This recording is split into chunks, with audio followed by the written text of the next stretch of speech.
Good evening, folks, and welcome to the Corral at Southwestern High School. This is Tom Hunt coming to you for GameTimePA.com and our wrestling coverage. And this evening we'll be seeing a Division I showdown between the Mustangs of Southwestern and the visiting Rockets. And as usual, my partner is Brian Polishuk. Brian, how we doing? We're doing good, Tom. Good. We got a York-Adams rivalry here. This is definitely, wouldn't you say, probably the best rivalry in wrestling in the county? Well, based on the student sections in the crowd that are in the bleachers right now, I would definitely say it's up there. I believe it's a battle of, it appears to be a seaside on the Southwestern versus, it looks like a possible whiteout for the Grove fans. Can't really tell. It looks like I see a lot of white over there. So there was time spent planning and organizing, even for the fans. Yeah, not just the coaches. That's how also serious. The fans. That's right. That's how serious they take this match. So tonight we have a very match as usual, and made even more interesting after Tuesday's result when Southwestern knocked off Dallastown, who was thought to be one of the possible favorites along with Spring Grove, and did it 32-31 in a pretty dramatic fashion. I kind of wish we would have been to that one. Yeah, absolutely. And now you have to wonder, what's the impact of a big match victory like that on Southwest? Does it give you momentum, or does it set you up for a little bit of a letdown going into your big rivalry? Yeah, and it's a hard back-to-back match to go. Dallastown have to come right back up here, and against Spring Grove, who you know is always going to be tough. I think in that match there were a couple really interesting results. Probably the biggest one people would know would be Chase Mowry at 126 knocking off Dalton Doherty, who I believe, I was told, Doherty beat Mowry in sectionals last year, so kind of turning the tables on him. And that 6-point swing goes from Dallastown winning 34-29 to them losing 32-31. Yeah, in matches like that, sometimes you're surprised one match can make the difference. And in a 3-2 decision, Mowry wins the match for the Mustangs.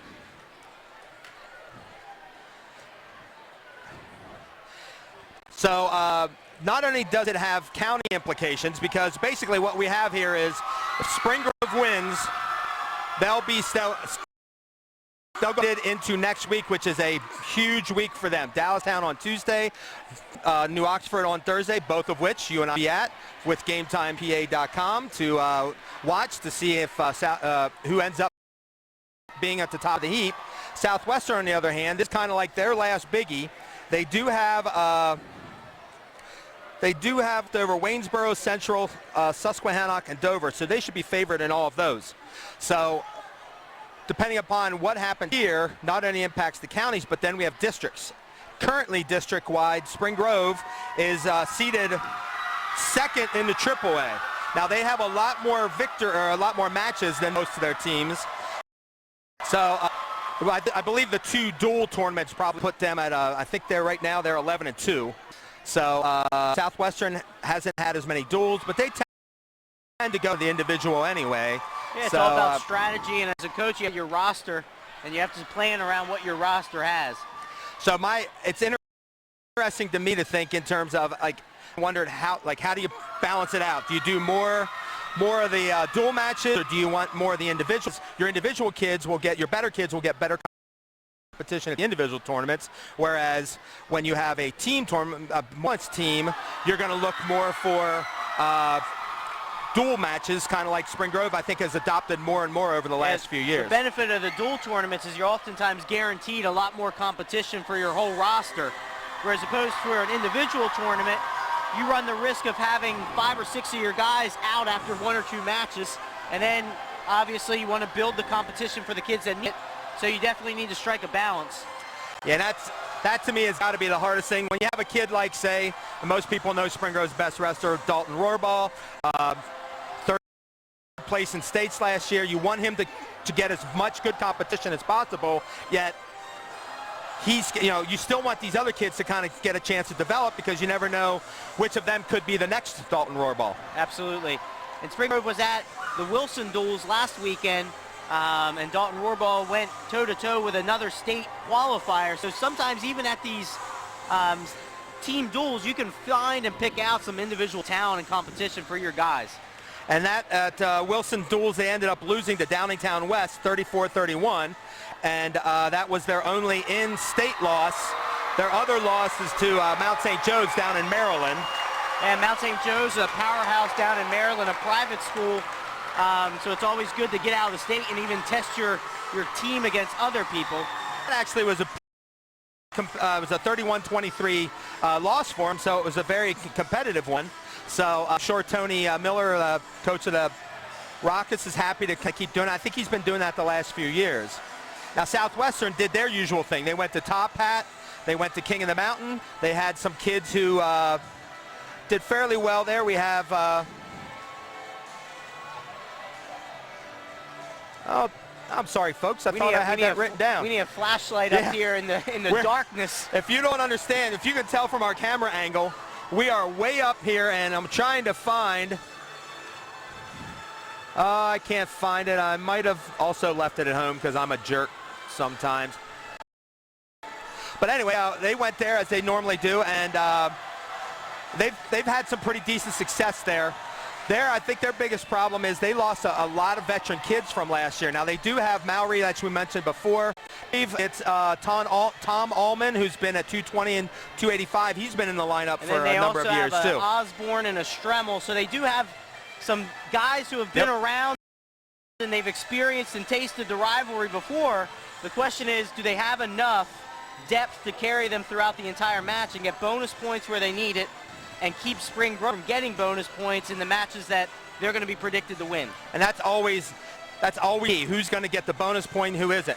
And if you don't get enough wrestling tonight, if you can find it somewhere, Iowa and Oklahoma State will be wrestling tomorrow night. I believe it's Sunday. I'm sorry, it's Sunday, so it might be online. I don't think it's going to be on regular TV, but there's number 1 and number 3. I think there's some talent on the mat. Yeah, just a little bit. I wonder how many state championships have been won by those two rosters, because I mean, how many weight classes? Yeah, that's crazy. Oh my! So we're going to have our introductions here. My guess would be because of Allman and actually on the Rocket side, Nate Young, both. Two kids have been pretty experienced.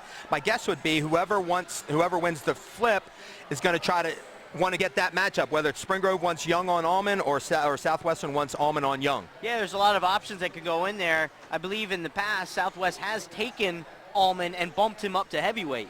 So there is an option there where they could start playing around with their upper weights. The only question is, do you want to lock yourself in? As soon as you start making that bump, you take away a lot of options later in the match, and then the team knows exactly what's going to happen. And I'm going to apologize now. We're going to try to get the names as quickly as we can when they come out. They are announcing them, but the speakers must be facing the wrong way because I can barely hear anything they're saying. So we'll do our best to kind of get the names out. We might be a little slow. Try not to jump the gun because there will be some bumping around. I don't think you're going to see what some of these teams have done where they'll bump 5 and 6 kids. But we're going to start at 113 tonight. So Spring Grove will get a chance to start the match with Dalton Rohrbal, returning state qualifier, as we mentioned before. And as a coach, you always want to see your team start off on a good note, and there's not much better way of starting it if you're the Rockets other than sending out your best wrestler.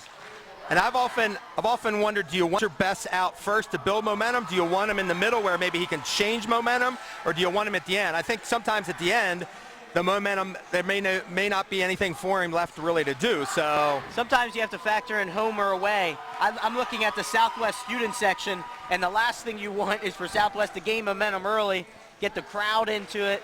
And Spring Grove does have some veterans on their team, but they do have a lot of young guys, and you always worry about how will they handle the moment.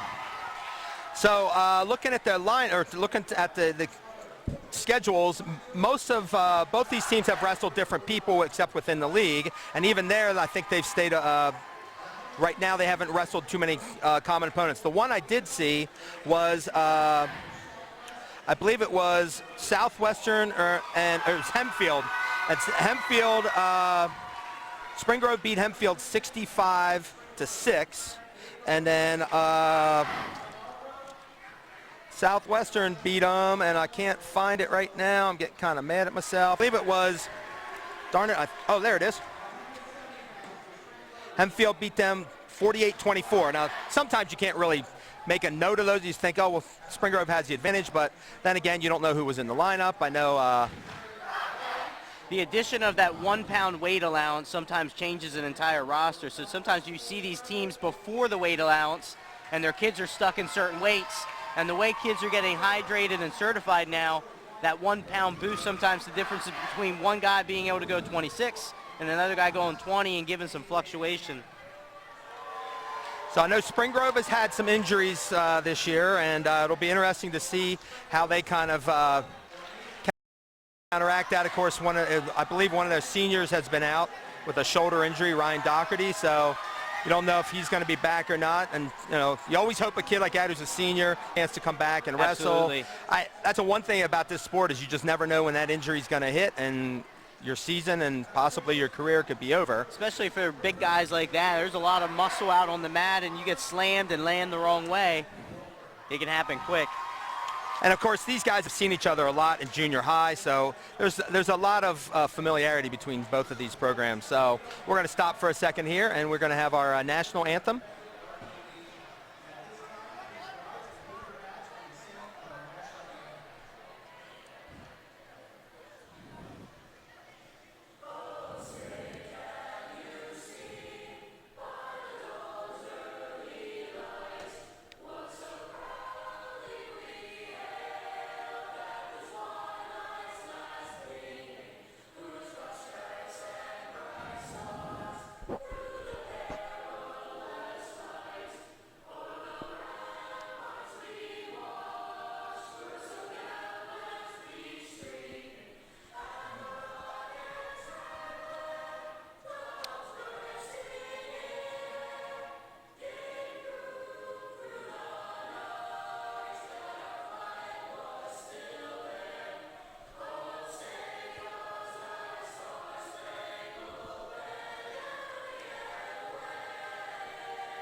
Well, we have a little, a slightly different look among both student sections too. We had the phones out for the Southwestern crowd. Now we have the glow sticks and the glow charms out for Spring Grove.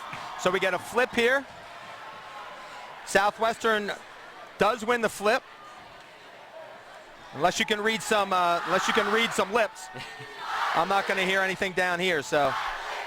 Perhaps we can get hooked up with one of those glow sticks and we can see up here.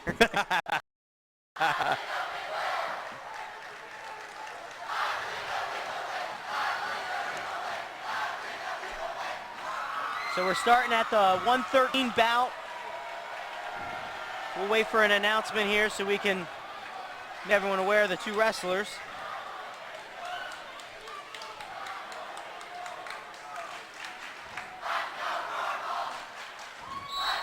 And it is Dalton Rohrball out for Spring Grove. And Casey Dahl for Southwestern. Rohrball goes shrug and he hooks the leg, looking for a spladle here right off the bat. He's rolling around, he's got it hooked still, but there's no two. He's still in good shape, and now he's getting back. Dahl's able to kick out and rebuild his base. And from our man at the table, one Dave Carnes, we have officially been told that Southwestern did take odd. So they will be sending out on the odd bouts.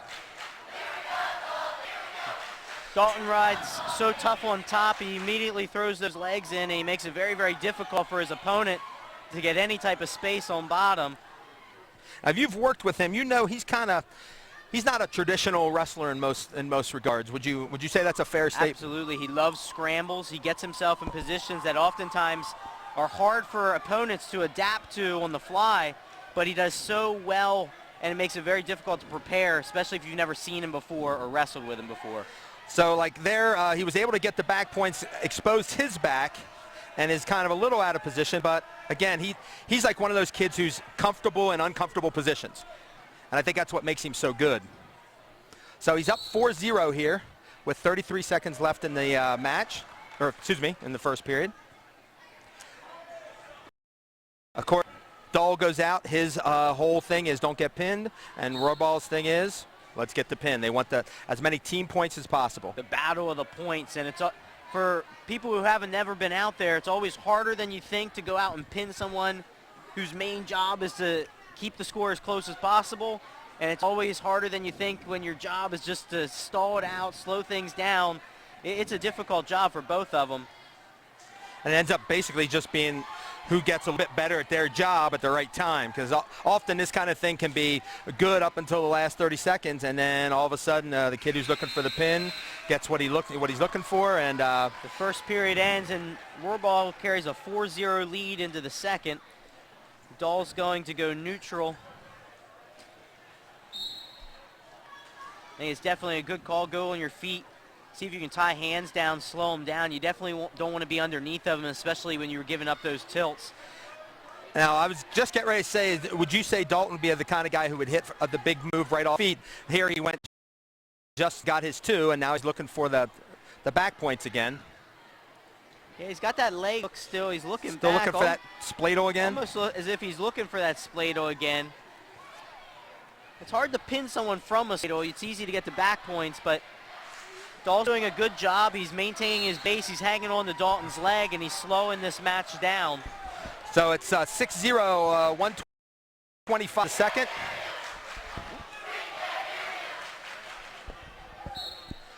So Rohrball's in total control. Switches off to a tilt, and he's got him exposed. He's going to hold 3 here. And probably part of a situation like this when you're in Rohrball's shoes is you want to physically wear him down a little bit too, because if you can physically wear him down, you can start to get to the point where you're going to get the fall. For instance, right now he's still holding the 3. Yeah, he's getting his tilt points, and then he's holding on to the move so that he can then release and go into a pinning combination, because it's hard to pin someone from an actual tilt. But here he's rotated off. He's got an arm bar trying to sit through. But again, Dahl was able to power through and belly out. So he's up 12-0 with 40 seconds left. So at this point, he has to make sure whatever he does to take him over, if he wants the maximum points, he's going to have to make sure he gets him flat, because if he gets him for the 3 count, it's going to be a tech fall, and a point will be saved by Southwestern's Dahl. Absolutely. He's looking for an Olympic on one side, and he's got a half on the other. This has been the tightest of the combinations so far, with the best chance of pinning, but we have short time here with 10 seconds, and if Dahl can hang on, he can save some points. And it looks like he's going to. Dahl's able to hang on. Rohrball gets 3 more for a technical fall, making it 5-0. And I believe that should be the match. I don't think Rohrball thought it was 15. Looks like because he was looking at his coach and saying top.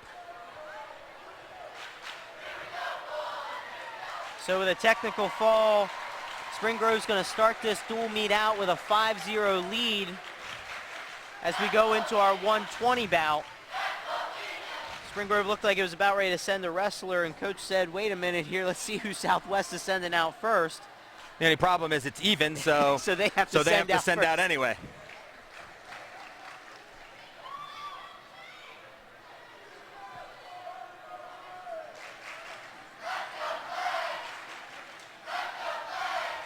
So for Spring Grove here, this looks like Clay Baker at 120. And then John Keating out for Southwestern. Baker would have had a really good freshman year, except for the fact that last year he couldn't beat out Dalton Rohrball. So Dalton's got a little bit bigger. Looks like Clay's got a bit bigger, so he's now moved into the lineup. Baker's in on a low single here. He's got his head trapped. He's got to start working up the backside. Now he secures his 2. So with just 30 seconds into it, and it looks like he's lined up.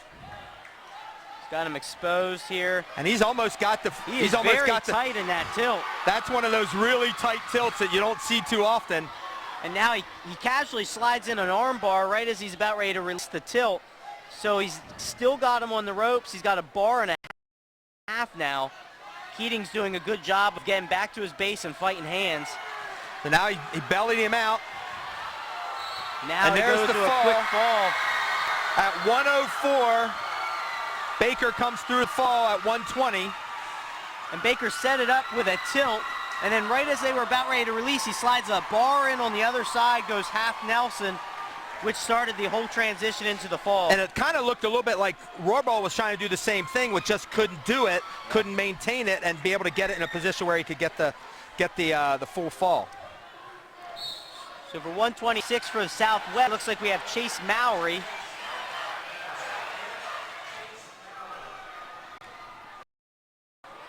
I did not catch the name for Spring Grove. I did not either. I think it is CJ Syke. I believe it was an S. Mowry takes him down right away, and he's now got him in trouble. He's got a half Nelson Chancellor here, and he's got him tight. And just like that, Southwest answers with a pin of their own. So Mowry gets the fall in 24 seconds to make it 11-6.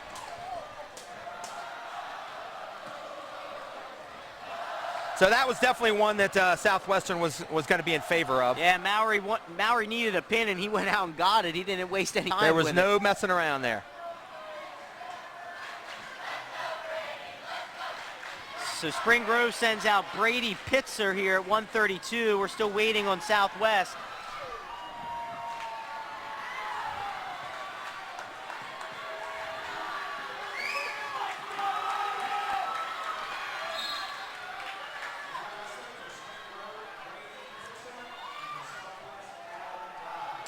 And this is Adam Leib for Southwest. So we got Leib and Pitzer at 132. And we're at a 132-pound match, so we got to make sure we keep things are going kind of fast and furious here.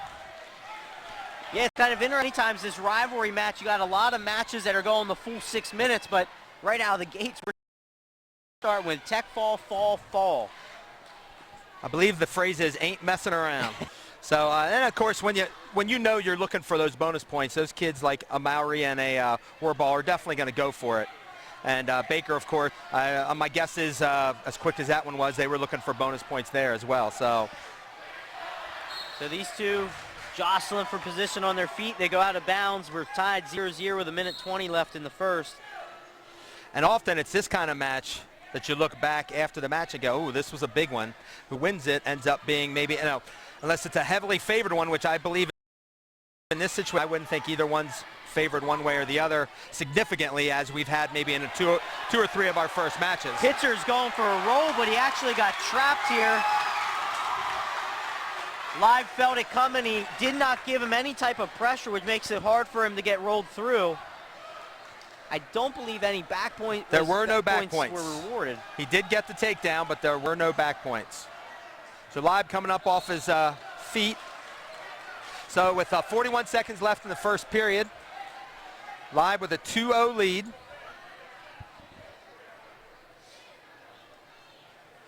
You can start a little bit more of a buzz here into in the crowd as Southwestern got back into it right away with that quick fall out of Mowry. Yeah, there's no quicker way of getting your crowd pumped up than a fall. For sure. Now it looks like Leib going for some kind of yeah, he's got a near arm tilt trap there. He needs to get a little bit more out to the side and collapse Pitzer's legs. Pitzer goes for a Granby roll, almost puts himself on his back there again. Always the danger of the Granby roll. You got to make sure you're in good position to do that so they don't catch you. So we're under 10 seconds here. Leib's riding tough. He sucks him back to his back here. He's going to get quick back points right at the buzzer. And he does get 2 back points when he sucked back there. So Pitzer's now down 4-0, and I believe it's going to be his choice. That's smart wrestling by Leib. You got 10 seconds left in the first period. You got a 2-0 lead, and he doesn't relax. He sucks him back, and he gets another 2 points. And there's a big difference between a 4-0 deficit and a 2-0 deficit. For sure. So now Pitzer defers, and Leib takes down.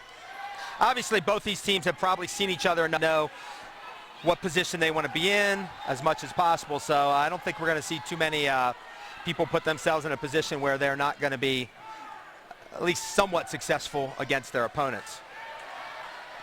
So now, with those 2 points, looks like Pitzer's going to have to score something from the top here. Yeah, absolutely. Now you're down 4.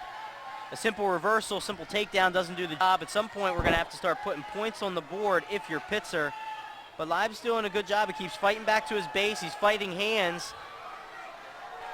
Pitzer's got a ride. He doesn't seem to be getting off to the side here. Looked like maybe potentially dangerous, the elbow. Maybe he didn't have the half sunk in at the right spot. I think Leib's shoulder was starting to drift up. The ref didn't like the looks of it. And they will always, folks, if you haven't watched, they will always err on the side of caution because they don't want any injuries. And we've seen enough high school matches, seen some real bad ones, and even the minor ones aren't great because you knock them out of time or off the mat, and you don't want to lose kids. You want them to be able to participate as much as possible. So under a minute left here. And it's a good run up in a point scoring ride for not scoring points, and when you're down 4-0, you need to start looking to score. He's been looking for a half Nelson, and he keeps trapping that arm, but as far as scoring points, we're stuck. Leib right now, you got to think Leib's doing his job. He gets hit with a stall call, but he's not giving up any points. It's exactly what he needs to do. And obviously with 30 seconds left, there's still time for him to get up to his feet and get an escape. And Pitzer needs to, now that he knows he's got the stall call, he's got to keep that pressure on, see if he can force another one. Because there is 26 seconds left, so he can still cut into that 4-0 deficit with some back points. But Leib gets up to his feet right away. To his feet really quickly. Now he's looking for a quick switch, and he gets his escape. And he almost goes around and gets another takedown. And I'll tell you, Leib is wrestling to the whistle, scoring a lot of points here in the final 20 seconds of each period. And it's now 15 seconds left, Leib up 5-0. So basically a minute and a half of hard work ends up with a point to Leib, so he stays in control at 5-0. Now he's going to spin around and get another quick 2 with 5 seconds left in the second. He extends his lead to 7-0 going into the third. And just smart wrestling by Leib. He scores 5 of his 7 points in the final 15 seconds of each period. Now Pitzer's got himself in a position where he's got to make sure he loses. It's not a bonus point situation.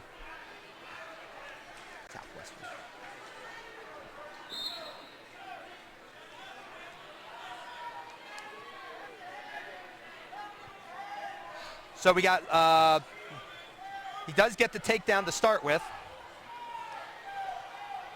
So here we have Leib. He's got a 7-1 lead. Pitzer down 6. Obviously the key here is Southwest wants a major, so they want to extend this lead. Spring Grove's going to obviously try to hang on. And this oftentimes is the difference in these key matches. Major points and how you finish. And Leib is coming down from 138. He was at 138 earlier this year, so he probably was one of the kids that benefited from that 2-pound allowance. He even wrestled at 138 here just this week against Dallastown, so he bounces around. So obviously he's got probably a little more experience because he's got 18 matches in at 10-8, and I believe Pitzer is only 5-6. So, and I'm pretty sure this is Pitzer's first year at the varsity level. Leib sounds like a familiar name, but it's one of those, could be a Southwestern name where it's like the same names seem to kind of pop up because of brothers and cousins and all that kind of stuff. So we're down to the last minute in the 132-pound match. Leib with a 7-1 lead. Pitzer trying to avoid giving up that bonus point. Leib keeps fighting inside, and he's controlling the tie-up on their feet, which is what allows him to keep getting in on these shots. He's heavy hands, and he keeps moving Pitzer's head. And oftentimes you can see the difference between wrestlers' experience on how they hand fight. And there's a stalling against Pitzer. And at this point, he has to be careful. 33 seconds is plenty of time for Leib, who's been coming forward and doing what he's supposed to do. Pitzer has to make sure he doesn't step back or keep stepping back. You got to move that, what they say, laterally. Always move side to side. Absolutely. Live's working hard here to get a major before the whistle. And while Pitcher's backing out a little bit. They aren't great shots, but they're enough of a shot that if he continues, he can get that extra point. Now, he can give up the one, but it's almost like he might as well one stall because the takedown ends up giving the bonus point to the Mustangs. Absolutely. Pitzer is wrestling in there. He's got to do a little bit more coming forward to protect himself from that stall, but at this point, he can afford to give up a point as he gives up another stall with but 2 there's only seconds 2 left. seconds left. And Coach Murn from Southwestern, you could see him just yelling at Live to push, and go forward. And it looks like Pitzer's going to hang on and only give up a regular decision at 8-1. It was a solid match by Live, wrestling the whole way from the start. through. Yep. From the start, he did a nice job. Came out, got an early lead, and then took those 2 points at the end of the first period. So he did his job. Of course, everybody wants that extra point, but he got the win. So he's at makes it 9-11 after the 132-pound, with the Rockets still holding a small lead.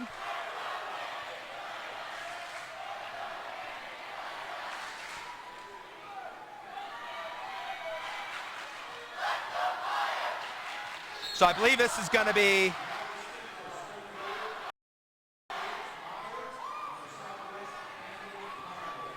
so Camden Conaboy and Jake Meyer. And I believe Conaboy and Live oftentimes switch back and forth between 32 and 38. So you wonder, is this part of strategy? Or are we trying to play matchups? Meyer comes out for Spring Grove. Now, having coached, you would, before a match like this, you would sit down and say, okay, even, we do this. We have to send on odd, we do this. So you would think that right now, between Tony Miller and the Conaway connection there, Terry and Tyke, those 3 have sat down. They've probably done multiple ones. I've talked to coaches before that had 5 and 6 different ones. Oh, absolutely. So, sometimes as a coach, you almost get in your own head. There's been matches where you plan 4 or 5 different rosters depending on the flip, and you oftentimes overthink it. And there's been matches where you make a strategy and it works out and it wins you the match. And there's been matches where you end up costing yourself the match because you made too many moves. So it's definitely a mind and a strategy game here as a coach. And there's we're in a blood timeout here. It looks like Conaboy maybe got hit in the bridge of the nose.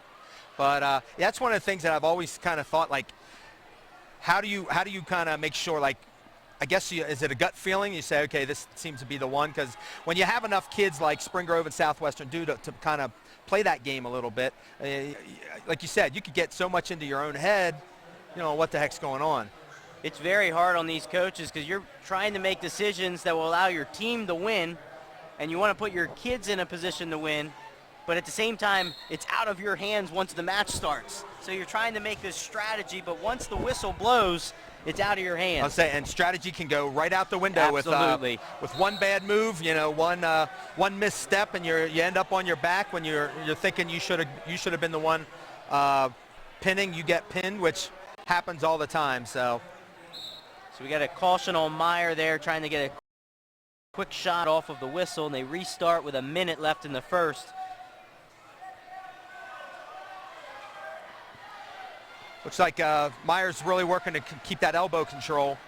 He's trying to control the elbow. Conaboy's doing a good job of getting him back into that front head and just keeping things in front of him.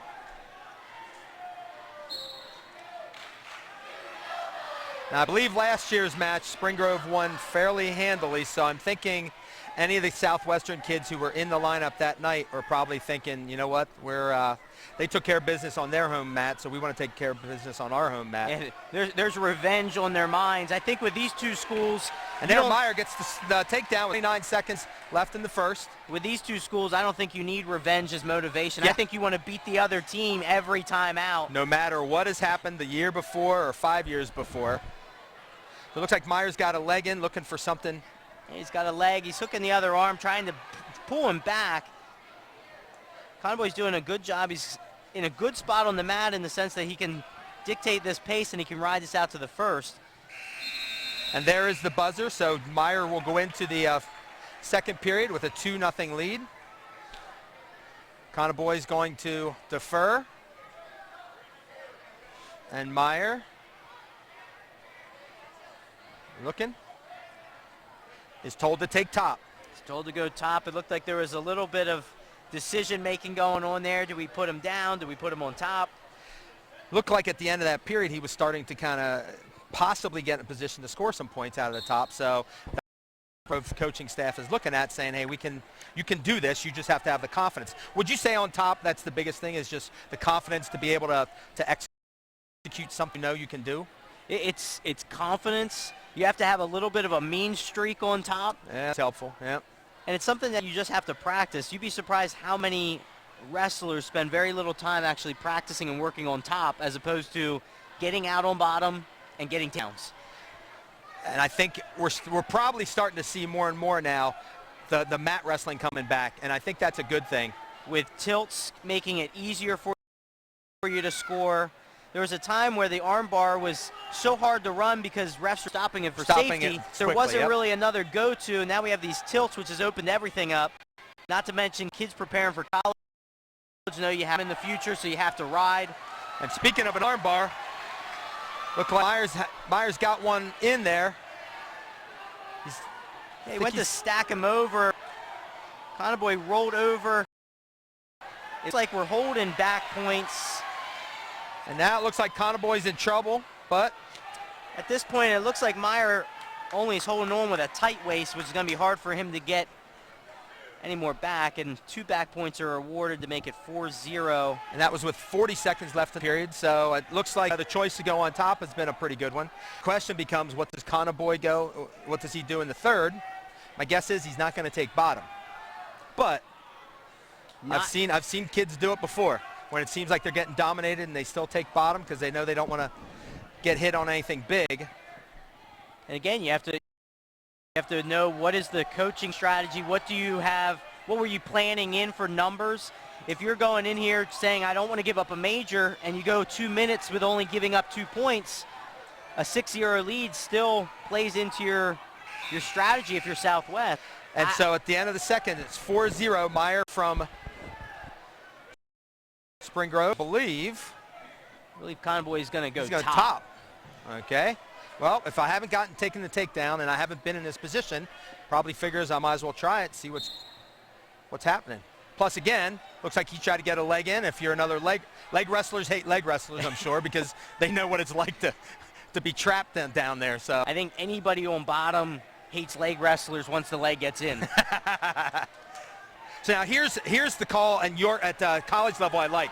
Once they go to 1 like that, they give a 3 count, and in college up, it's an automatic stall. And he did get hit with a stall pretty quick there, but right now, and he got hit again, so that's going to be 5. And now Myers just trying to do a mule kick, it looked like.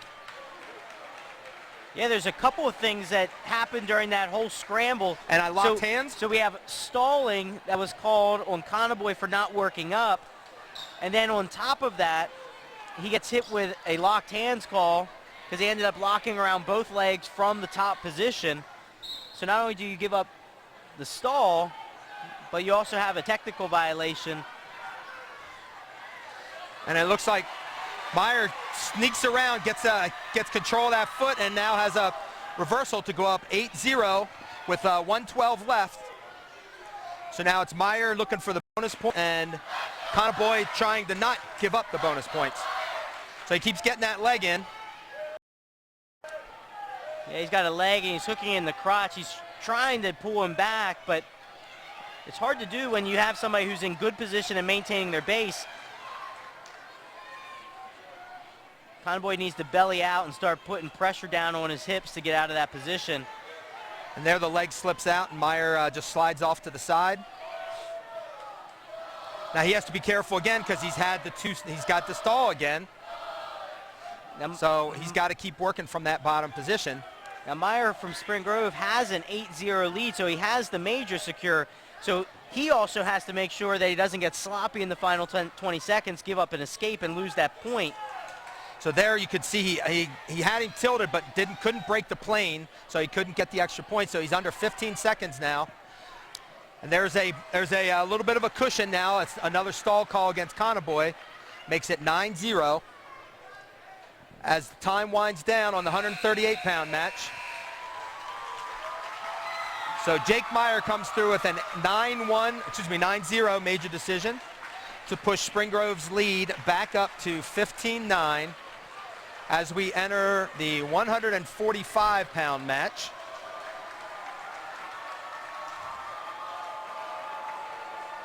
So we have to see who's coming out here.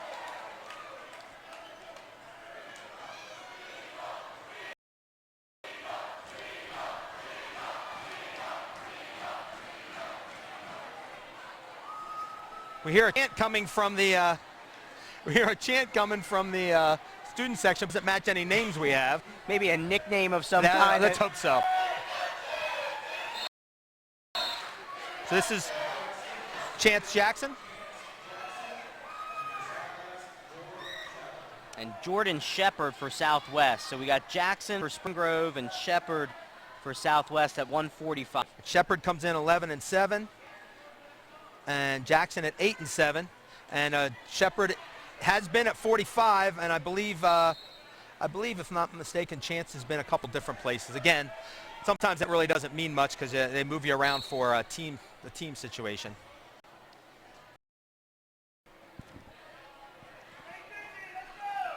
So both guys feeling each other out here in the first 30 seconds, trying to set some takedowns and hand ties up.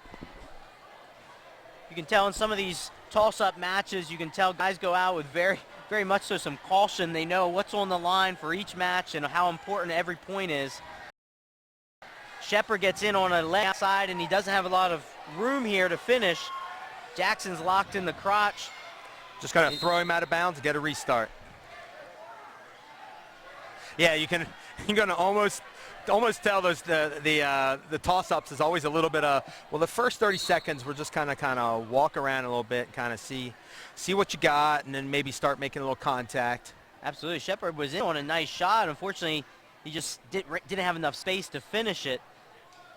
And he keeps working to the edge here, and if Jackson keeps doing that, he's got to be careful that a stall could come. Not in the first period or anything, but looks like, again, the shot from Shepard not as good this time, and Jackson was almost able to counter it. Yeah, Shepard goes for a high crotch right at the end of them. There was a lot of space between him and Jackson, so he was extended. And once he took the shot, he almost got spun around right on the end of the mat. We are locked at 0 with 30 seconds. Both guys still looking for first takedown. So we can't really be too surprised that we haven't seen any points yet, because I'm sure I'll be honest with you, I've coached in these situations, but never been a competitor in something this kind of rivalry, so I've never had to do anything myself. So you've been through a few of these, haven't you? Dallastown, I think, was the biggie when you were around, right? Oh, yeah. And you put a headgear on, and the sound just echoes and rings, and you definitely get used to it after a little bit, but you can't prepare for it in a practice room, that's for sure. Now, did you ever, that's the end of the first period at 0-0, did you ever have to wrestle a big match like this with the individual mat light? Absolutely. As opposed to, did you feel better or worse about that because you couldn't see the crowd? I think it helps, and I know some wrestlers disagree. I think it helps because it does take the crowd out of a little bit. You don't really see them individually. I know wrestling at Spring Grove, the old Spring Grove High School, the stands came right up to the right mats. Up against, yep. So you would go out of bounds and you would be in the crowd. Looks like we're going to have a little injury time here. Not sure what Jackson did. Came up a little bit timid there.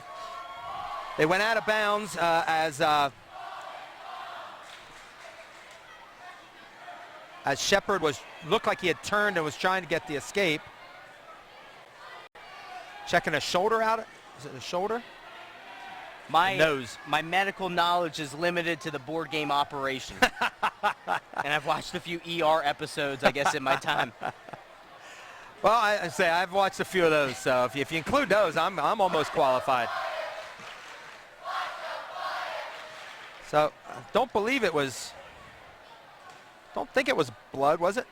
That's one of the bad things. I mean, we're in a great perch to be able to see the matches and everything. Unfortunately, we're far enough away we can't quite catch everything. So it's interesting in a match like this, even when you have a pause and a break in the action, you then have the student sections to entertain you. That's exactly as the match right. stops, but now we have the cheering and the battle between the student bodies. So now it looks like we're going to get a restart here. 0-0 of the second period of 1:45. Jackson on top. Shepard gets right up to his feet in a Second hurry. time in a row he's done that. He's got to fight hands here. And now we got a stalling. And then he releases him right away, which is probably, at that point, you don't want to give up that second stall right off the bat. So, absolutely. I believe the rule reads that you have to make an attempt to bring him to the mat. It's not necessarily a timing thing. You have to make attempts. And when you're stuck behind someone and Shepard had a nice firm base and was fighting hands, you're better off just releasing. And I think that was one of those rules that for the longest time, fans just, oh, it's a 3 count, you got to go. And it was like, as far as I knew, there was never a number in there. It was just a matter of you have to make the effort to take him down, and the time really was inconsequential. So the restart at 1:14 of the second. Jackson finally starting to come forward a little bit. With that stall, he's got to be careful because Shepard has initiated most of the action in the first period, as he should. Looks like Jackson prefers to counter more than start to initiate the offense. He looks to capitalize on the momentum of Shepard in. He's looking for drags, elbow guide-bys. But Shepard's wrestling smart. He's pushing in, but he's not really giving Jackson that many opportunities. And they go out of bounds with 43 seconds left in the second. Shepard still has a 1-0 lead over Jackson.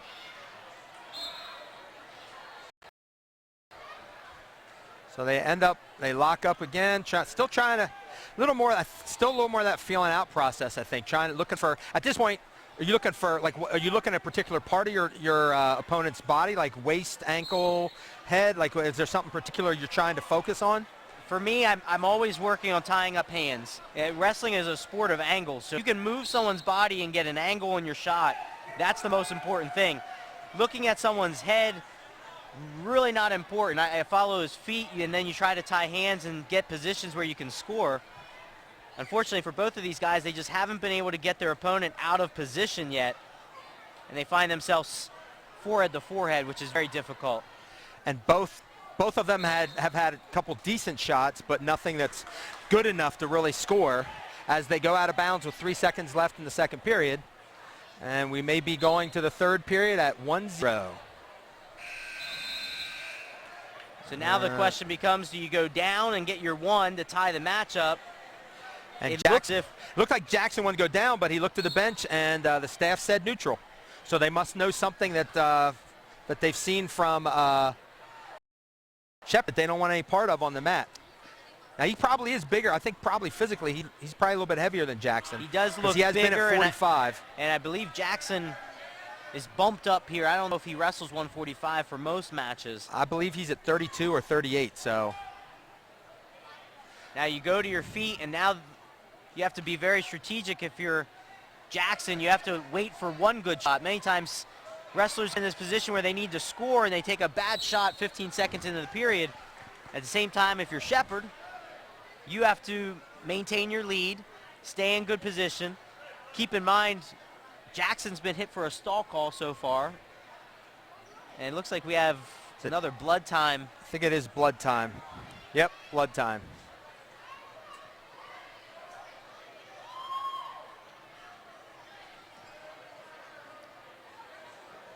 So if you're Shepard and you have a 1-0 lead and there's a minute 25 left in the match, he's been controlling the pace on their feet. But neither guy has gotten that close to a takedown in the center of the mat. Most of the shots have been taking place right around the boundary. So we have 1:25 left in the third period of the 145-pound match. Spring Grove holding currently a 15-9 lead. And getting a little repair job done here on Chance Jackson. The crowd still kind of, you can feel a little bit of they're ready to erupt to become bombastic in some way, yeah. But there's a nervous energy in the room. Yes, nervous energy is a great way to put that. So it looks like he's cleaned up. It's always interesting. You see trainers trying everything they can to stop these nosebleeds, and then every once in a while you get a match where the blood time runs low, and then you just break out the tape and you just start wrapping it. Do the wrap around the head. So here we are. We have a minute 20 left in the third period. It's a 1-0 lead for Shepard from Southwest at the 145 bout. Shepard still looks like he's doing most of the moving. Now, neither guy is really getting closer to a shot. And Jackson does have the stall warning against him, so he has to be careful.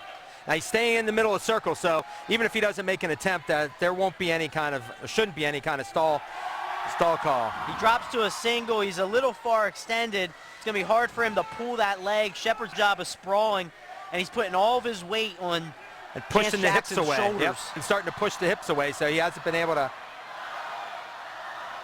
And now Shepard's in that front headlock, and he's controlling the position. And it looks as if Jackson's trying to get out of bounds, but Shepard's doing a good job of keeping him there. And in the process, another 10 seconds just ran off the clock. And he just gave, and I believe he just gave a technical point for fleeing the mat. Which, that's always been one of those calls that I don't see how, like, there's some obvious ones, but if it's not obvious, I'm not sure that's one you ever want to call. So, but at this point, Jackson still hasn't even hasn't even been able to score. So you can't score, and we're 11 seconds left. That point really becomes inconsequential. Absolutely, we've got 11 seconds. You would anticipate a shot pretty quickly here, but Shepard pushes him to the side of the mat. Now we're down to 4 seconds, and if I'm Southwest, I'm telling Shepard to back up off the whistle to avoid a quick whistle shot like that.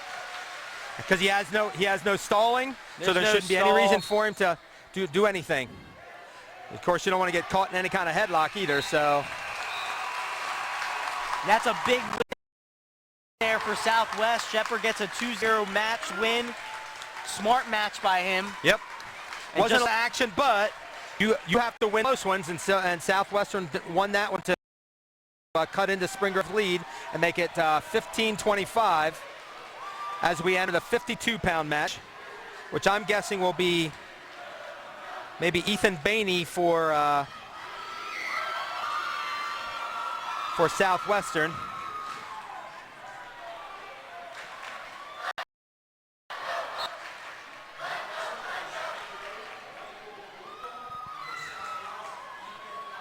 So Ethan Baney and Michael Goyko out for Spring Grove, and Baney out for Southwestern. Now, Baney comes in 7, so he has a significant match record better. Goyko's only 1-1. So I believe it might even be his first year out as a wrestler. I believe he played some football for the Rockets as well. So I would say edge to Southwestern. Absolutely. I believe Anthony Hinson is the Rockets' normal 152-pounder, so I'd anticipate a bump. And Baney throws him down to the mat, and I don't believe any backs are rewarded there, so he has 2-0 lead with 1:11 left in the match. And it might be one of those situations where they want to bump Hinson up and maybe take on Tyler Osborne, who's been around for a long time for the, unless there's a different Osborne. It very well could be. Like we said before, these names, these last names seem to kind of hang out a lot. There's certain names for each school that just continuously come up. Oh, yeah, most definitely. So Baney's up 2-0 with 1:08 left in the first period, with a definite height advantage, I would say. He's got Goyko in a odd position. His leg was getting caught up there. Now he's digging underneath for that far arm.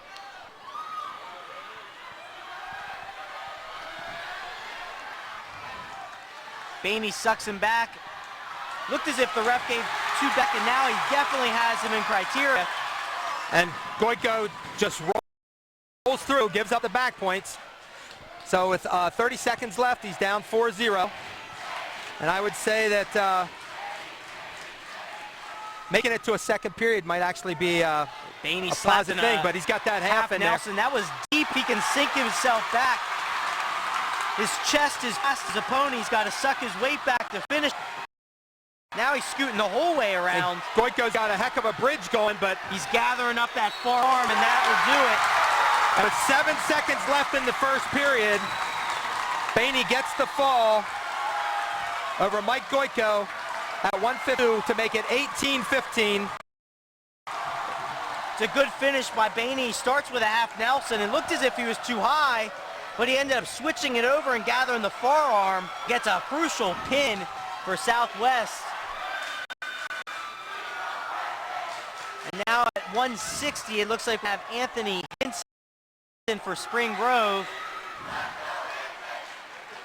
And for Southwest,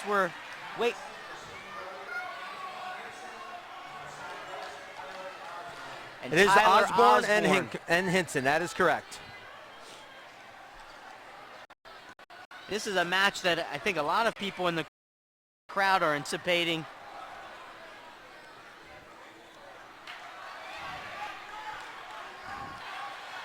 Osborne shoots in. Hinson got a whizzer and looks like he's got a quarter Nelson that he's cranking there. And he gets his leg free a little bit, then switches off to a single. Slides off to a low single. Osborne reaching back for that ankle. Looks like looking to funk roll out of it. Hinson's behind him, but he hasn't gained control completely yet. And there he does once he gets that leg back out. Yep. Once he got that, was able to pull that back, he was able to get his control, and it looks like two lanky guys kind of go at it here, and Hinson gets his leg in right away. It was a solid shot by Hinson, and then Osborne gets into that funk roll, which always complicates things for the finish. That's another thing college-wise. People are talking about getting rid of that funk roll because they think it's too good at it. So they want to talk about maybe international exposure back. You end up giving points. So, I mean, that's a hard thing to change for folk style over here. And looks like he's got double bars in. It looked as if he may have got him in criteria for a second, but I don't see whether or not there was a count. It was pretty quick. His shoulders were starting to work up. And he did get a 2 count, so stopping it. 22 seconds left in the first period. Hinson up 4-0. Osborne looking to get into that second period. We've had a bunch of falls here, which I guess we should. When you got two teams like this, you're gonna get kids that are gonna go after it. So off the whistle, Hinson keeps digging that left leg in, and now he's got Osborne bellied out. It's always a tough position when you're on bottom and a guy's got a leg in and they're just grinding on you on the bottom. And that's the end of the first period with Hinson up 4-0. His choice defers, and they go to Osborne. And Osborne still waiting. My guess is they're going to go neutral or top. Neutral or top. Yeah, absolutely. There seems to be some disagreement who it was, and to be honest with the excitement of the match, I've lost track of odd and even point. We're just getting the names. It looks like he went with neutral after Coach Murren told him to go neutral. Always good to see a kid follow his coach's order. Absolutely. So now Hinson might be looking again, score something big off that neutral position. So Osborne's got an underhook on the left side. He's got good head position here if he can start to move. Look, Hinson goes for a high crotch. That high crotch, he was never going to get there. It looked like his elbow was too far extended, not enough closure in the finish. They go out of bounds with 1:30 still in the second. Hinson from Spring Grove still has a 4-0 lead. And I would think if you make this bump up to give up the 6 last, you want 6 here, or bonus points at least, maybe 6. And they're off of a bad Osborne shot. Hinson gets his 2, gets his leg in right away. Just slipped out. He's got a half Nelson. He's powering that half in on the right side, and he's got him bellied out. Osborne's doing a good job just fighting down there and continuously getting his hand and his head free. Sometimes a wrestler will do something like that to just wear on your opponent, kind of get him a little frustrated, maybe wear him out physically, and then all of a sudden hit something else. And sometimes what happens, you got a half Nelson on one side, and you have your opponent fighting that, and they lose track of what their left arm's doing, and now Hinson's got a bar on the left side. So the idea of just going back and forth and making your opponent defend both sides. And there it looked like he was getting a little bit high. So we got a 6-0 with the takedown, up 6-0 with 31 seconds left. Obviously has an advantage on top. So he's probably, I would think, maybe looking to go top or maybe neutral and score again, because he Osborne hasn't really threatened him on the out of neutral position as well. So it's always a risky move when you have gotten 2 takedowns and you've been controlling the match on top. But do you want to put the guy down? It's always a good thing to get just into the momentum and the idea of you always get out, you always go down. But that's starting to change now. The guys are a little bit better on top. And that's the end of the second with Hinson up 6-0. I think he's showing maybe a little frustration, kind of waved his hands a little bit, and he did take top. So we can expect Hinson to go back to that bar on the right side and half on the other. If you're Osborne, you want to fire up out of the whistle really quick and maybe get to your feet before that leg can come in. He's working to get the leg in, but just doesn't quite get it. It looks like Osborne's trying to get hand control there. Yeah, he's looking in, trying to fight hands and looking back to that leg. Gotta be careful. Sometimes you look right into a cradle in that position. Now he's popping out. He's got a Merkle and a reversal. So now Osborne's cut into that 6-2 lead. And now it's Osborne on top, and Hinson was bellied out there for a little bit. So now we'll see how good Hinson. We've seen Hinson on top. Let's see what Osborne can do on top. He almost had a cradle locked up there. Hinson bellied out pretty quick. But just like that, the momentum in the whole match changes with a reversal. Because now Hinson's been slowed up. And what might have been a little bit ago a possibility of bonus points, now they may be limited to just a regular decision. Osborne's got a claw ride, and he's making Hinson carry his weight. He keeps going back for that cradle.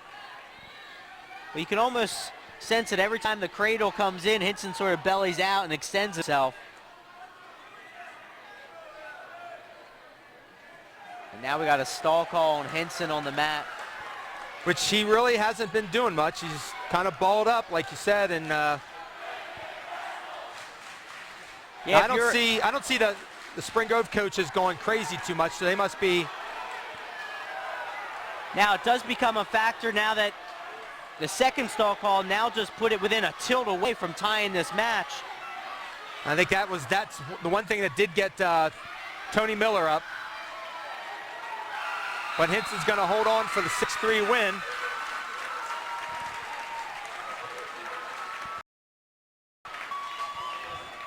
So we're all tied up here, folks, at 160. At 18-18.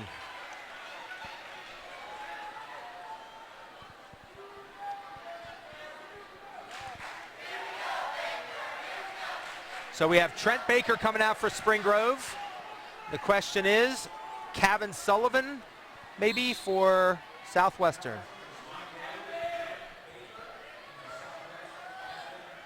That is correct, Kevin Sullivan. Sullivan, there's another one of those Southwestern names. Sullivan comes in with a 7-7 record, but Baker at 15-8 has to be, I think, a heavy favorite in this one, and maybe looking for bonus points for the Rockets.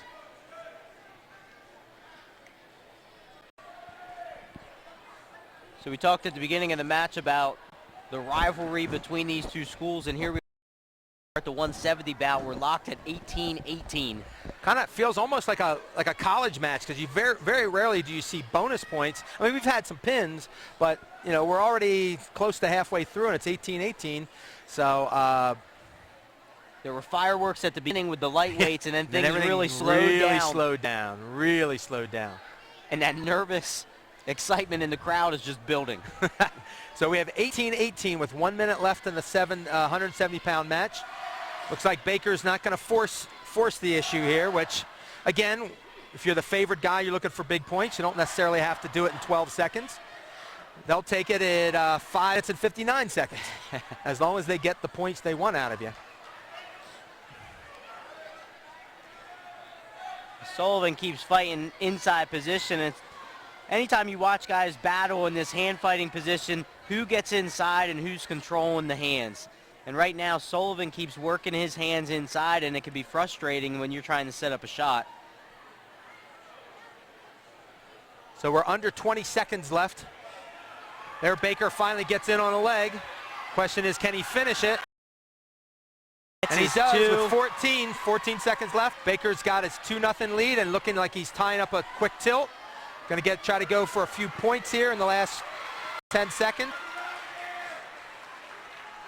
And the buzzer's going to go off, and he's going to get his 3. So Baker in the last 30 seconds hits the takedown and the tilt to go up 5-0. Just as you were saying, it doesn't matter when the points come. In the last 15 seconds, we get some points on the board. So choice went to Southwestern, and Sullivan took top. Baker's up to his feet pretty quick. If he can get the hips away, which he does, and he gets his escape, it's now 6-0. Question is, does he stay patient like that, or does he start to come a little bit harder at him? Now I've got my lead.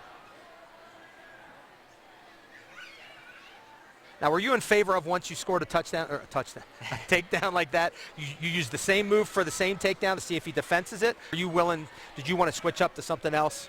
Yeah, oftentimes you're going to have to switch up. Sometimes what you can do is you can go to the same shot but use it as a setup. And if the guy had just been taken down, and there's a good chance he's going to react pretty quickly, and then you're anticipating the reaction. Baker's got a single leg out here. Sullivan's got a good whizzer. He's controlling hands right at the edge of the mat, and he's fighting that off very well. So we're at 1 minute left in the second period. Baker up 6-0 in the 170 pound, almost said 75. I don't know where that came from. They keep changing these weights. It used to be 171. Yeah. I wrote down the by 5s the other night when we were at Bermuda, and then I was, oh wait, we're not 5s anymore. Baker's in on that leg again. Sullivan's got a nice strong whizzer and keeps defending those shots very well. Looks like he does have a little bit of a leverage advantage. He's got a little bit more length in the legs. As we're under 30 seconds here. Kind of get the idea that point Baker's kind of stalked like a lion, kind of like figuring out just exactly when to strike. Now Sullivan's in on a double leg, and he goes to turn the corner. It looks like Baker goes to the leg looking for the funk roll, and there won't be any points there. As soon as Baker grabbed that ankle, you knew that it was going to be pretty hard for Sullivan to finish. Sullivan was in on a nice double leg. He actually turned the corner at the last second. Baker was able to lock down that leg, which saved a takedown going into the third.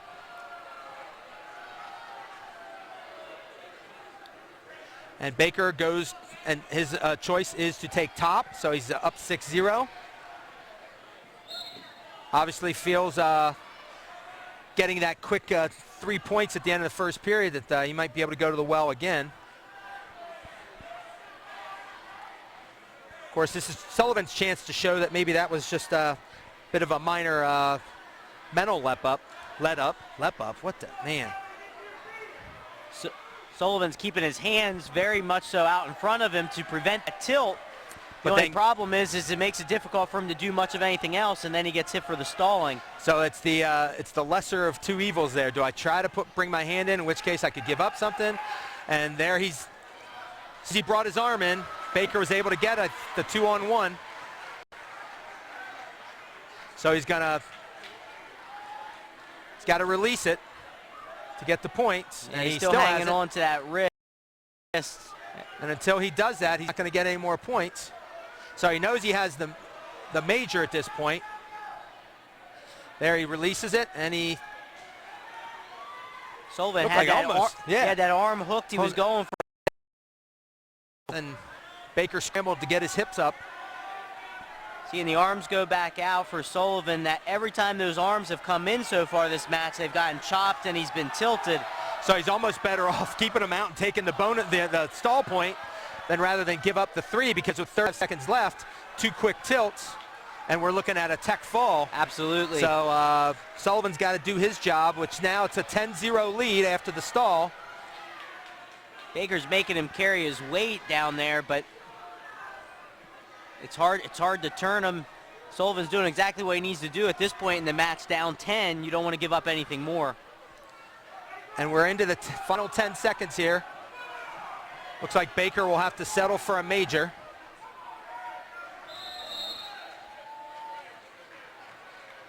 And 3 then seconds, there's a stall on on Baker. the top. That was interesting. Okay, 10-0, 3 seconds left.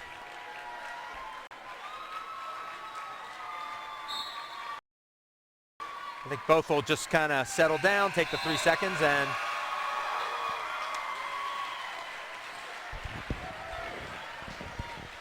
the major puts Spring Grove back up ahead, 22-18, as we enter the 182 pound.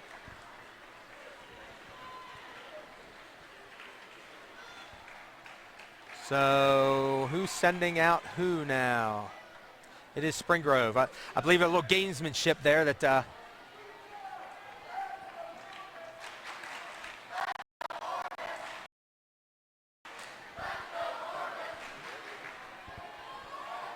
Orvis? Did he say Orvis?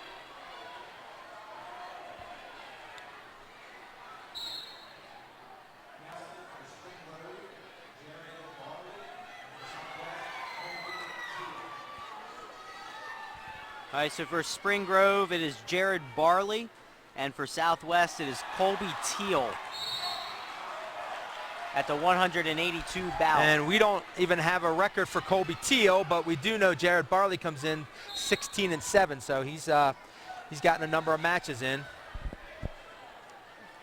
Kind of surprised we don't have anything here on Teal. I may have to get on our source a little bit about keeping us a little more updated.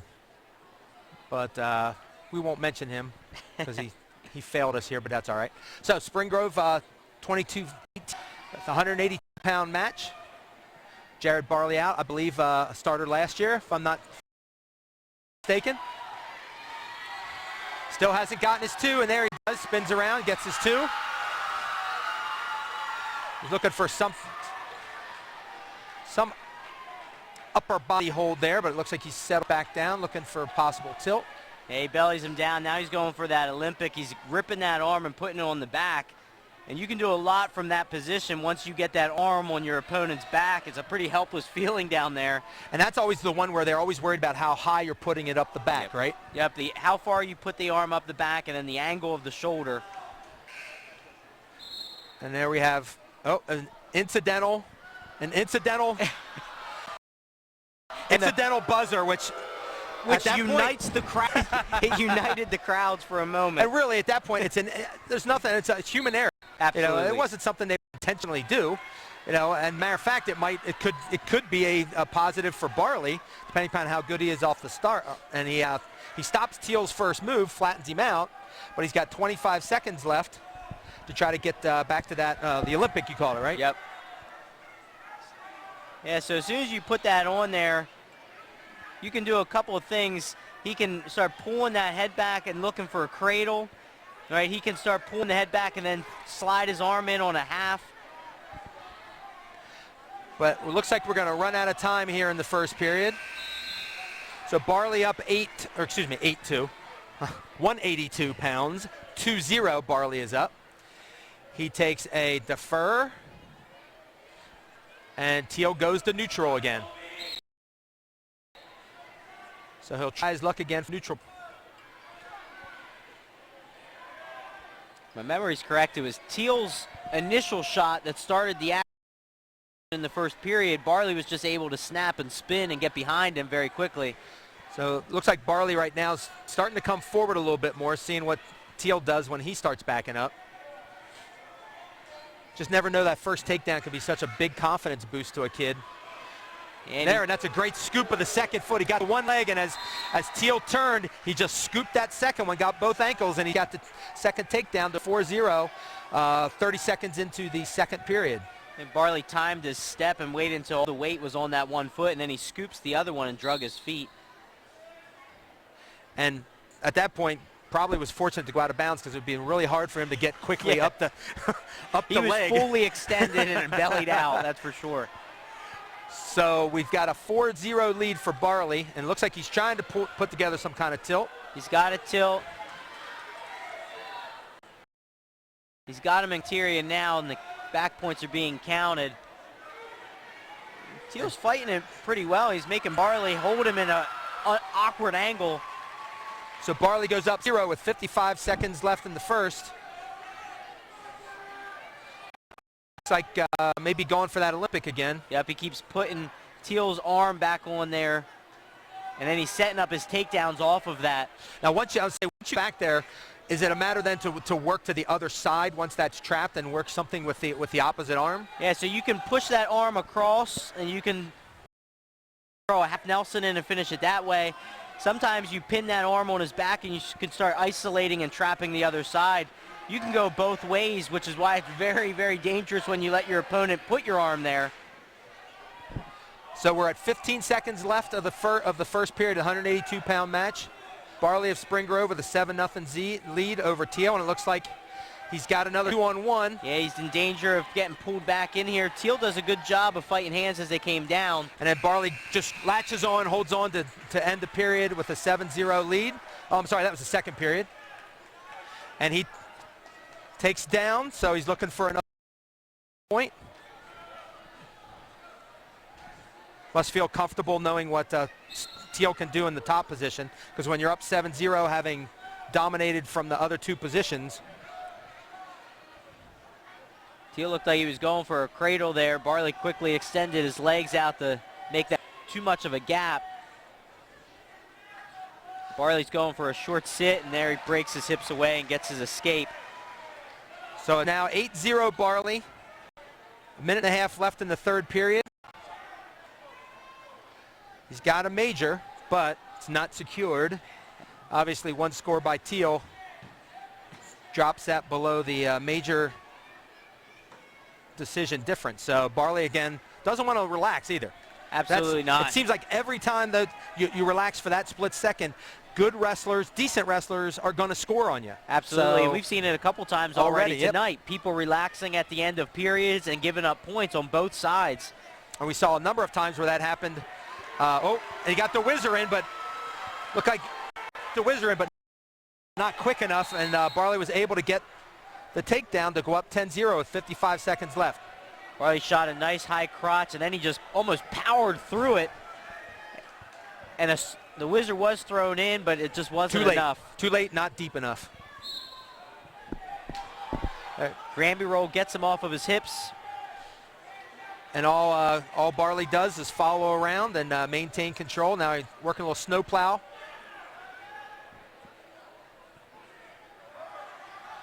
After a while, it's just got to tire you out to have that arm trapped constantly back there and keep fight, because you know once that's trapped, now you got to fight with your other arm. So, I mean, Barley's doing a nice job of being physical here. Yes, Barley's got a bar on one side. Now he just threw this half in on the other, and this is where things can get dangerous if you're on your own bottom. He's got 15 seconds here to stay up, And at this point, the difference between a major and a pin is huge, so it was very, very good for Southwest that Teal's able to belly out. And he won't pick up anything more than the 13-0 major, but he did his job. He got a bonus win. Maybe not exactly what they wanted. I mean, hell, let's face it. Everybody wants to be, if you can get 6 points every time, you want 6 points every time. So at 195, we're going to see who sends out here for Southwestern.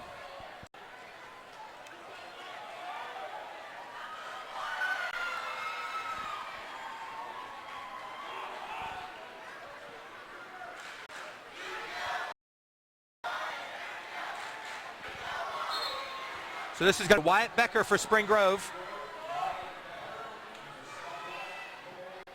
And Cole Stremmel for Southwestern.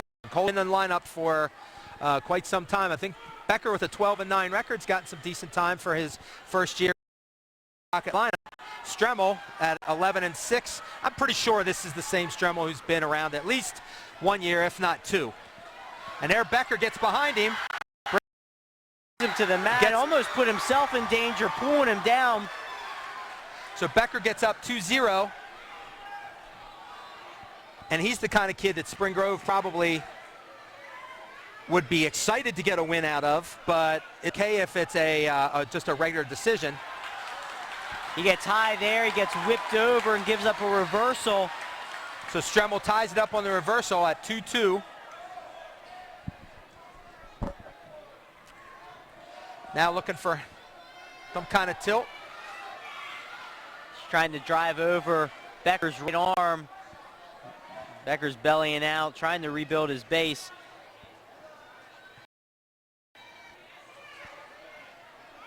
Now it looks like Spring Grove hasn't been too worried about tilts coming from the Southwestern kids, so they've been able to get to their base a little bit quicker. Of course, once you get to your base, you got to do something from there. Now he's up to his feet, and Stremmel does a nice job tripping him back down onto the mat. Now he gets pulled back, he bellies out pretty quick. That could have been dangerous there.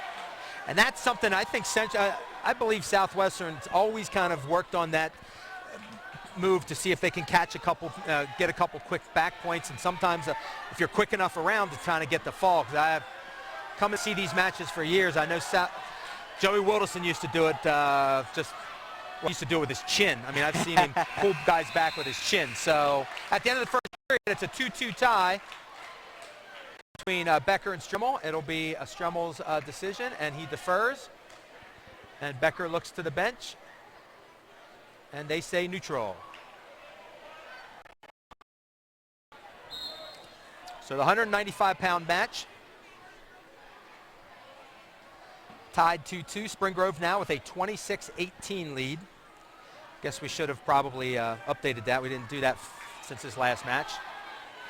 And this is the time as a coach you start looking at how many bouts are left, who do you have, what are the matchups, and you really start to get a good feeling of how many points you're going to need. Stremmel gets in here on a leg, but he shot to the opposite side, and now Becker looking for a Merkel. Stremmel's looking for a Peterson. It looks like he's almost got the Peterson, but he's got the arm. He had the leg, but I don't think he had the arm. A little bit of a scramble.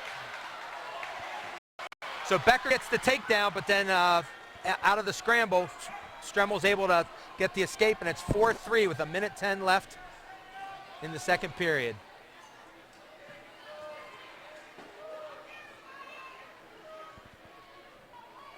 So if I'm not mistaken, there's 3 bouts left, 220 heavyweight and 106. And at least at 106, I think Spring Grove is probably a heavy favorite. So the question will be, what can Southwestern do in the next 3 bouts? Becker's doing a nice job here keeping Stremmel at a distance. The Southwestern has Allman still left up, and Spring Grove still has Young. So there's 2 relatively well-known names hanging out and up. Have to wonder which team wants that matchup and which one doesn't. Or maybe both feel confident. I mean, there is that situation. Both teams will feel confident in their kid. Wyatt's in on a single leg. He's got it lifted up. Stremmel's doing a good job of fighting in. And with 13 seconds left, he's got to finish it pretty quick. He's trying to knock him off balance. He gets it with 8 seconds left to take a 6-3 lead, and Stremmel now has not going to get a score here. And Becker's now up 6-3. Stremmel's choice going into the third. My guess would be down. Took top. All right, he feels good in the top position. He did have some time there toward that first period after the reversal. He's down by 3, but a quick turn here ties it up in a hurry.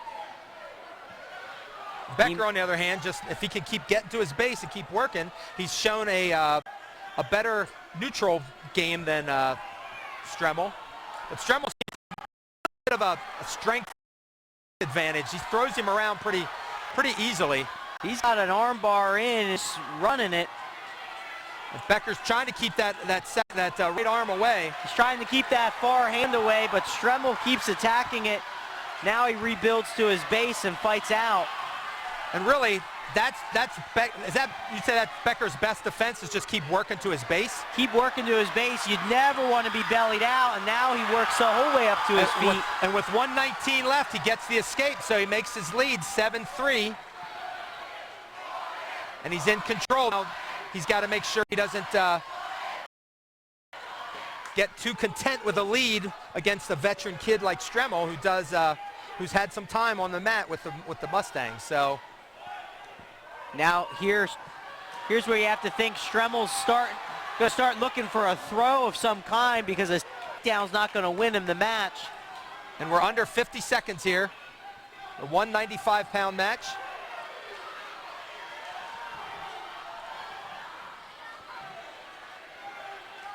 Becker staying in the middle, and Stremmel's got to start initiating some more, and there he gets in on a leg.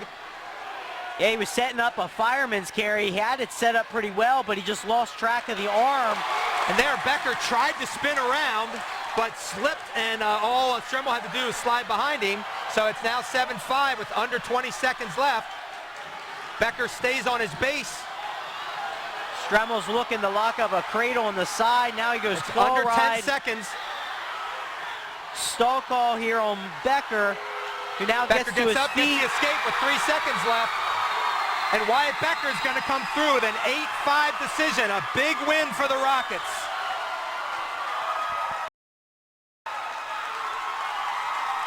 That's one of those toss-ups that I think Southwestern really wanted. Absolutely, especially the way the match played out, and you look at the matches that remain, you look at that match as one that you definitely want. And you have a 29-18 lead for the Rockets now. It looks like he's going to send out Nate Young, 220. So you almost feel like you. So they're going to move Allman up to a heavyweight, it looks like. Nate Young with a huge height advantage over.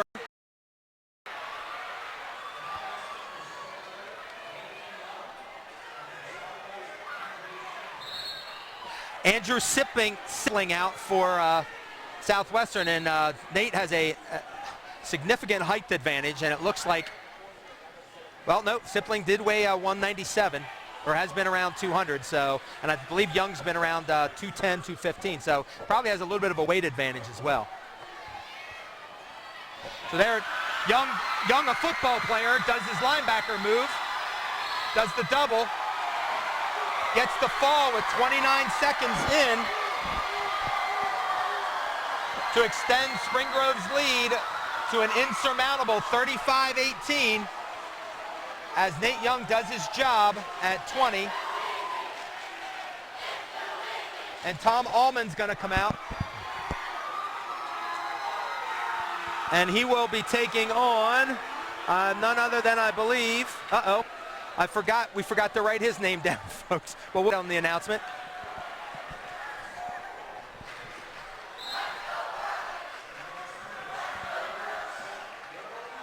Seth Worley out for Spring Grove. And Tom Allman out for the Mustangs. Allman immediately digs into that underhook. He's looking to snap him down into a front head, and he gets his quick 15 seconds into the first period. And obviously with a significant experience advantage, because I'm pretty sure third-year lineup for the Mustangs, and Worley's probably first year in the lineup, because he's had some big kids ahead of him, like Nate Young and some other of those big Spring Grove heavyweights. So Allman with a 2-0 lead at 128 left in the first period. Worley bellying out, trying to avoid going to his back. Allman's ripping up on that arm and going right back to that Olympic. We've seen that a couple of times today. Now he looks for a half Nelson. Worley's able to get his arms free. And it looked like he trapped that forearm. Now he's... Yeah, here's where you want to start working up that forearm and get above that elbow and really get some torque on your opponent. And look at Worley's leg was just propping enough that he wasn't going to turn over. So it appeared Allman decided to readjust and go for something else, and looks like he's going back to the Olympic. With under a minute left. Now he fishes in this arm bar. He's working here. He needs to put that elbow, his shoulder into his ear. Now he's got him in criteria for back points with 30 seconds left in the first. It's going to be a long time for to hold up 220 pounds. Yep. And there's the fall for Southwestern, Tom Ullman.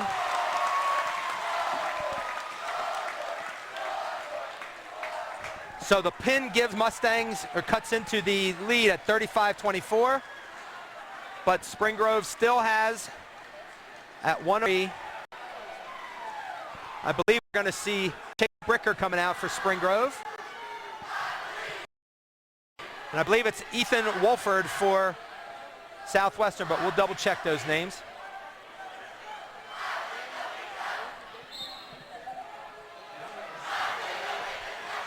Chase Bricker powers through with a double leg here to start us off at the 106 bout.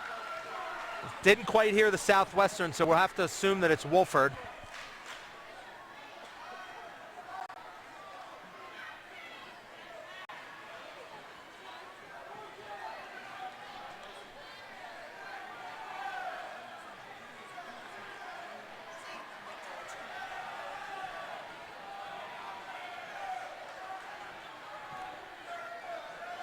Bricker got a takedown early in this match and now just riding heavy, not necessarily getting close to a fall or turning him yet.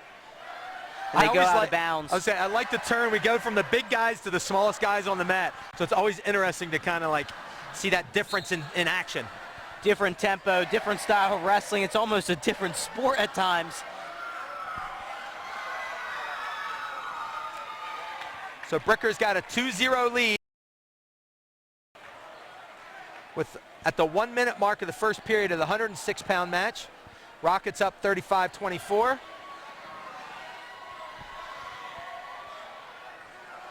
Bricker's riding tight on his hips, but he hasn't been able to get him turned yet. Now he's working a turn. Couldn't quite get past the 90 degree. Break that 90 degrees, that's right. As a geometry teacher, I have to say 90 is my favorite number. Well, no, it isn't, but I like 5. the 70s. 70s, yeah, 70. They're always good too. There, Bricker had a roll through. He's got the, still looks like he's got the 2-on-1, but couldn't stop it for points. So he's under 30 seconds left. Still up 2-0.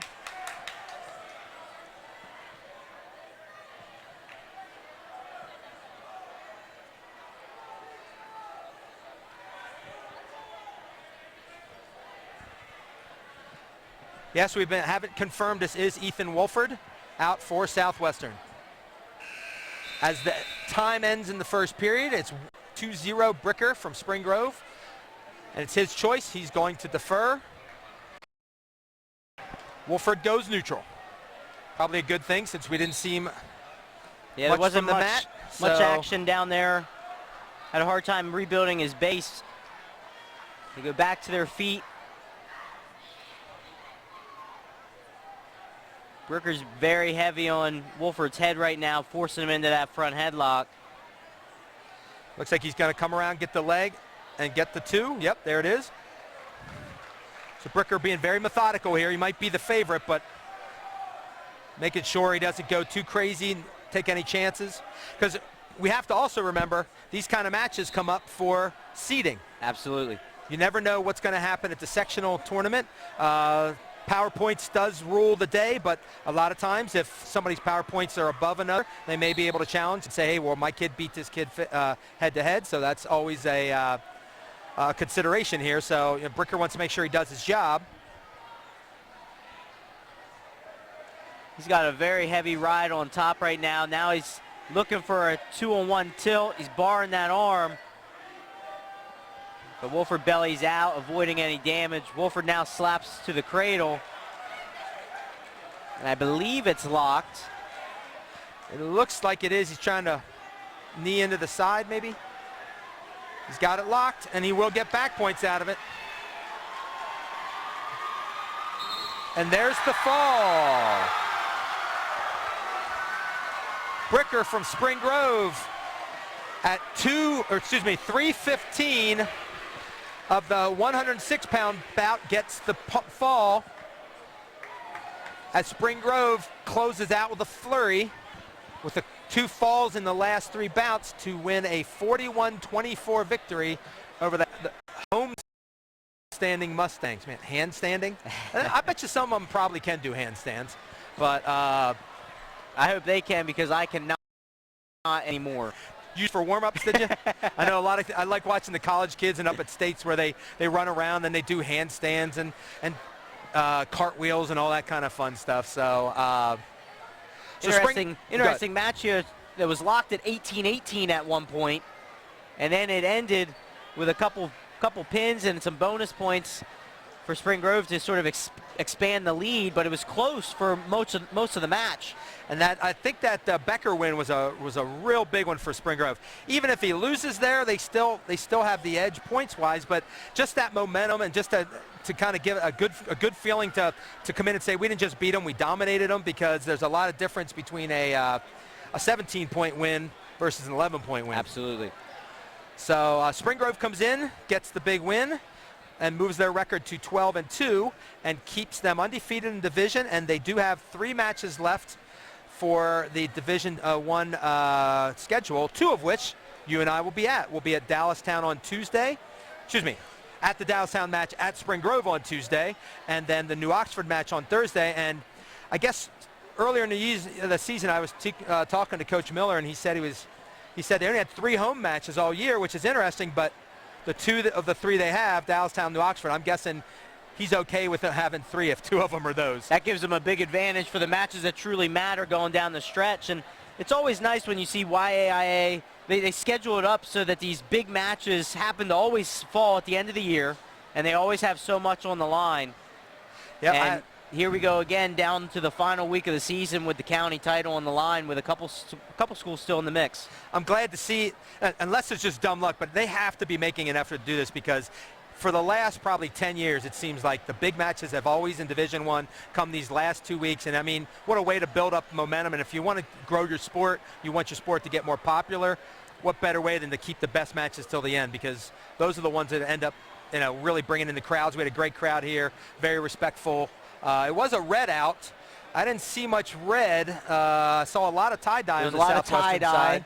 I was looking for some of those watermelon red shirts, but didn't quite see it.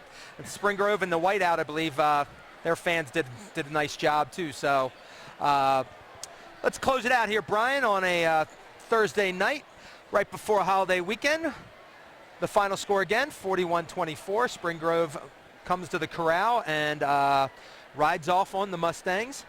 For my partner, Brian Polishuk. Brian, have a good holiday weekend. You too, Tom. Enjoy your day off, I'm sure. And I will be back with Brian Tuesday from Spring Grove. Have a good evening.